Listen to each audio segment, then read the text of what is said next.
പള്ളിയിൽ വന്ന ചെറുപ്പക്കാരോട് ഞാൻ പറയുകയാണ്, 100 പ്രാവശ്യം ഞാൻ ചിന്തിച്ചതാ ഇവിടെ വാതു പറയാൻ വരണ്ടാന്ന് ചിന്തിച്ചതാ. എന്തേ കാരണമെന്നറിയോ?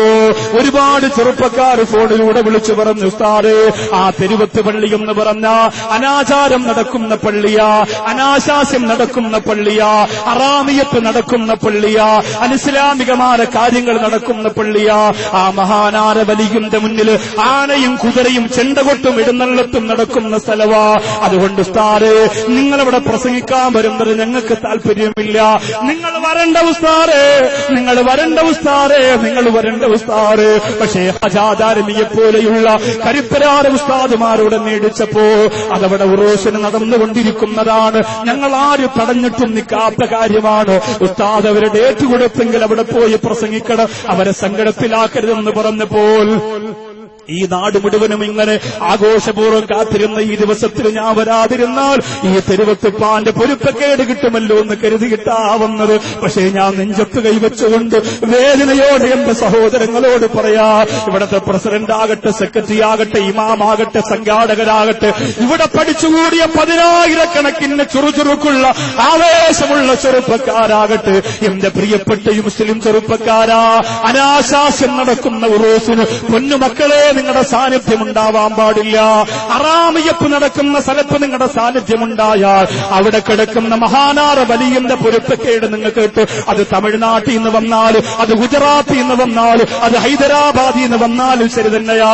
ഞങ്ങളെ കൊണ്ട് പറ്റുന്നില്ല എന്ന് പറഞ്ഞ് കൈവളപ്പോ കഴിയില്ല. പ്രിയപ്പെട്ടവരെ, പടച്ചവന്റെ കോടതിയില് ഖബറിന്റെ അകത്തൊറ്റയ്ക്ക് കിടക്കുമ്പോ പ്രസിഡന്റിന് പറയാൻ പറ്റൂല, അത് ഞങ്ങളെ കൊണ്ട് തടയാൻ പറ്റാത്തത് കൊണ്ടാ.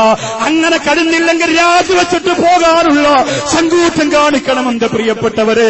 അതിന് കഴിഞ്ഞില്ലെങ്കിൽ പള്ളി പരിപാലനത്തിൽ നിന്ന് ഇറങ്ങിപ്പോകാൻ തന്റേടം കാണിക്കണം പ്രിയപ്പെട്ടവരെ. അനിസ്ലാമിക കാര്യത്തിന് കൂട്ടുനിന്ന് പോയാ ഇതുപോലെ 5 നേരം വാ വിളിക്കാതെ കുഞ്ഞിന് പാല് കൊടുക്കാൻ പാടില്ല എന്ന് പറയുന്നവര് വളർന്നു വരും എന്റെ പ്രിയപ്പെട്ടവര്. ശരീഅത്തിന് ഊന്നൽ കൊടുത്തുകൊണ്ട് ഇസ്ലാമിന്റെ തത്വസംഹിതയെ 2 കൈ നീട്ടി സ്വീകരിക്കോ, അല്ലാഹുവിന്റെ കോടതിയെ ലക്ഷ്യം വെച്ചുകൊണ്ട് പ്രവർത്തിച്ചോ.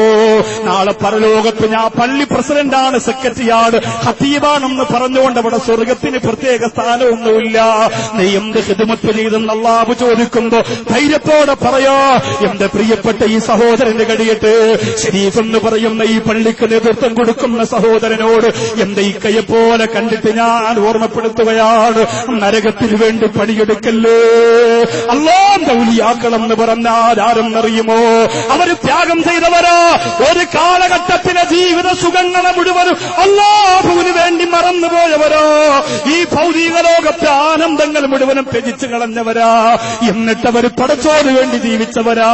അവരുടെ മക്കാവിന്റെ മുന്നിൽ തല തുറന്നിട്ടുകൊണ്ടൊരു പെണ്ണ് വന്നനെന്നാ, നാണം മറക്കാറ് ഒരു പെണ്ണ് വന്നനെന്നാൽ, പൊന്നുമോള് നിനക്കവിടെ പൊരുത്തക്കേട് കിട്ടും, നീ മറക്കണ്ട, എല്ലാം ശരിയാകുമെന്ന് എനിക്കറിയാ. ഏത് വലിയന്റെ മക്കാമിലും നടക്കുന്ന കാര്യങ്ങൾ ശരിയാകുമെന്ന് എനിക്കറിയാ. എന്നാലും എന്റെ മുമ്പിലിരിക്കുന്ന സഹോദരങ്ങളോട് സങ്കടത്തോടുകൂടി പറയുകയാണ്, നിങ്ങൾക്ക് കഴിയും ചെറുപ്പക്കാരോ.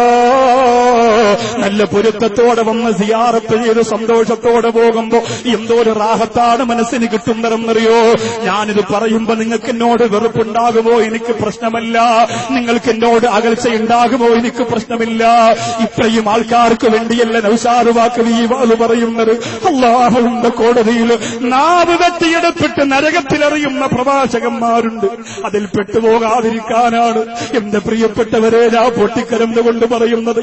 എന്റെ യുവാക്കളെ, ഒരു നെഞ്ചുവേദന വന്ന് മരിച്ചുപോയാ പിന്നെ അന്ന് മുതൽ കബറാണ്.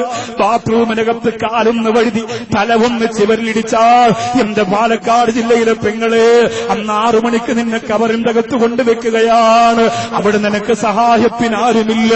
കുറ്റോ കുറ്റിരുട്ടും 6 അടി മണ്ണും അതിന്റെ അകത്ത് കിടന്ന് കൈകാലിട്ടടിക്കുമ്പോ എന്റെ പൊന്നുമോളെ, പറയാൻ നിനക്ക് കഴിയുമോ മോളെ?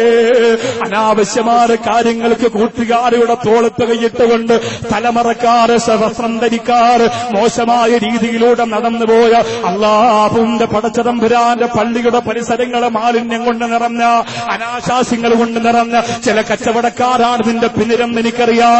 ചില ബിസിനസ്സുകാരാണ് ഇതിന്റെ പിന്നിലെന്ന് എനിക്കറിയാം.